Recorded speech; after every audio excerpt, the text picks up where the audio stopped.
Hi, എൻ്റെ പേര് പ്രിൻഷ. ഈ കഴിഞ്ഞ 14th മാർച്ചിനാണ് ഞാൻ DHA എക്സാം എഴുതിയത്. പാസ്സായിട്ടുണ്ട്. First of all big thanks to Medventure Academy, especially Andrew sir, Muneer sir. Andrew സാറിൻ്റെ ബേസിക് ക്ലാസ്സസ് നമുക്ക് ഈ ഒരു എക്സാം ജേർണിയിൽ വളരെ ഹെൽപ്ഫുള്ളാണ്. അതുപോലെ അക്കാഡമി നമുക്ക് പ്രൊവൈഡ് ചെയ്യുന്ന പേഴ്സണൽ മെൻറ്റർ, എൻ്റെ മെൻറ്ററായിരുന്നു മുനീർ സാറ്. ഞാനൊരു 1 month ഓഫ് ടൈമിലാണ് ഹാർഡായിട്ട് എക്സാമിന് വേണ്ടി പ്രിപ്പയർ ചെയ്തത്. ആ ഒരു ടൈമിൽ നമ്മുടെ ഡൗട്ട്സൊക്കെ ക്ലിയർ ചെയ്തിരുന്നതിന് തന്നെ മുനീർ സാർ നന്നായിട്ട് ഹെൽപ്പ് ചെയ്തിട്ടുണ്ടായിരുന്നു. നമുക്ക് ഭയങ്കര ബെനിഫിഷ്യലാണ് ആ സപ്പോർട്ട്. അതുപോലെ എൻ്റെ എക്സാമിനെ കുറിച്ച് പറയുകയാണെങ്കിൽ എക്സാം ഒരു ആവറേജ് ടഫായിരുന്നു. എനിക്ക് ഫാർമക്കോളജിക്കൽ ആൻഡ് നോൺ ഫാർമക്കോളജിക്കൽ പോർഷനിൽ ഒരുപോലെ ക്വസ്റ്റ്യൻസ് വന്നു. കാൽക്കുലേഷൻസ് ഒരുപാട് ചോദിച്ചിട്ടുണ്ടായി, കുറച്ച് കൂടുതൽ ചോദിച്ചിട്ടുണ്ടായി. അതുപോലെ മെഡിസിനൽ കെമിസ്ട്രിയിൽ നിന്നും ക്വസ്റ്റ്യൻസ് ഉണ്ടായി.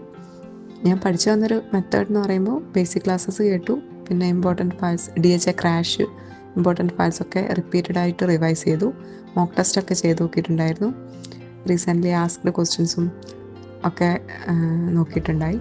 സോ അതൊക്കെ ഈ ഒരു ജേർണിയിൽ ഭയങ്കരമായിട്ട് ഹെൽപ്പ് ചെയ്തിട്ടുണ്ട്. എനിക്ക് അപ്കമിങ് സ്റ്റുഡൻസിനോട് പറയാനുള്ളത്, നമ്മുടെ അക്കാഡമി പ്രൊവൈഡ് ചെയ്യുന്ന മെറ്റീരിയൽസ് നന്നായിട്ട് നമ്മൾ പഠിച്ചു കഴിഞ്ഞാൽ നമുക്ക് എക്സാം നന്നായിട്ട് എഴുതാൻ പറ്റും. So try hard.